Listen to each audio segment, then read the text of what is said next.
Bonjour, ici Patrick Pierrat. Ce bulletin Info Bref Affaires vous est offert aujourd'hui par le service en ligne de prêt hypothécaire Nesto. Voici l'essentiel des nouvelles économiques et financières à connaître ce matin. Binance, le plus gros service d'échange de crypto-monnaies au monde, se prépare à acheter un de ses principaux concurrents, FTX. C'est ce qu'a écrit sur Twitter le patron de Binance, Changpeng Zhao, qui est né en Chine mais a la citoyenneté canadienne. Cette annonce est survenue 2 jours après que Binance a vendu massivement des jetons de la crypto-monnaie FTT, qui a été créée et qui était gérée par FTX. Alors, cette vente massive de jetons semble avoir affaibli FTX et pourrait donc l'avoir un peu forcé à se laisser racheter par Binance. Un rachat qui est apparemment à bas prix. Les fonds de capital de risque qui avaient investi dans FTX ont même peur de perdre tout leur investissement, selon The Information.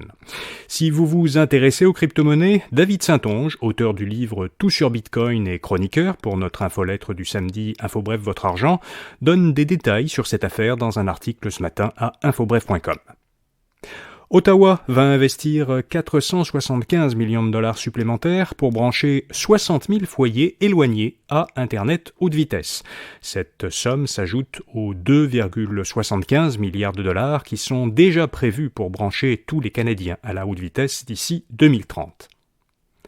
L'inflation ne semble pas avoir affecté les dépenses pour les animaux de compagnie, à en croire les résultats trimestriels de Pet Value, l'entreprise ontarienne qui compte environ 600 magasins franchisés au Canada, dont les magasins Chico au Québec, a déclaré un revenu trimestriel en hausse de 20% sur un an. Des analystes y voient un signe que les dépenses pour les animaux de compagnie fléchissent peu malgré l'inflation.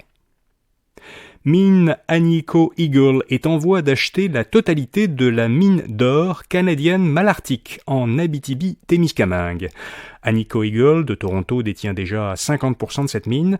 Elle a conclu un accord pour acheter l'autre 50% que détient actuellement Yamana Gold, une autre entreprise minière de Toronto. Un mot sur notre commanditaire d'aujourd'hui, Nesto, expert hypothécaire. Nesto lance un concours qui pourrait vous permettre de gagner 5 000 $. Pour participer, cliquez dans le lien dans les notes de cet épisode ou allez à nesto.ca. À partir du mois prochain, le service en ligne de location à court terme Airbnb permettra à ses utilisateurs de voir le prix réel total, tous frais inclus, qu'ils devront débourser pour louer un logement. En effet, beaucoup de locataires facturent, en plus du prix de location, des frais additionnels, par exemple pour le nettoyage. Ils pourront continuer de le faire, mais les locataires pourront, avant de s'engager, voir un prix total qui inclut ces frais additionnels.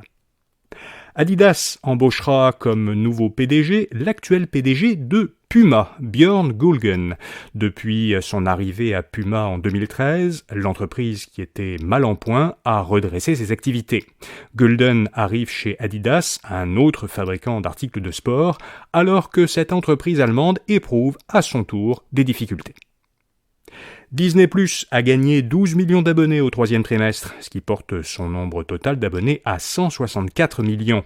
C'est un peu moins que les 223 millions d'abonnés de Netflix, son principal concurrent. Disney+, qui n'est pas encore profitable, va faire comme Netflix. Elle lancera le mois prochain plusieurs niveaux d'abonnement, dont un qui sera en partie financé par la publicité. Et puis Ryan Reynolds a confirmé qu'il tente d'acheter l'équipe de hockey des Sénateurs d'Ottawa.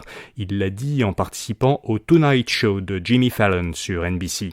L'acteur canadien, héros de la série de films Deadpool, est né à Vancouver, mais il a grandi à Ottawa. Reynolds a toutefois expliqué qu'il avait besoin d'un partenaire fortuné pour se porter acquéreur de l'équipe. Voilà, vous savez l'essentiel.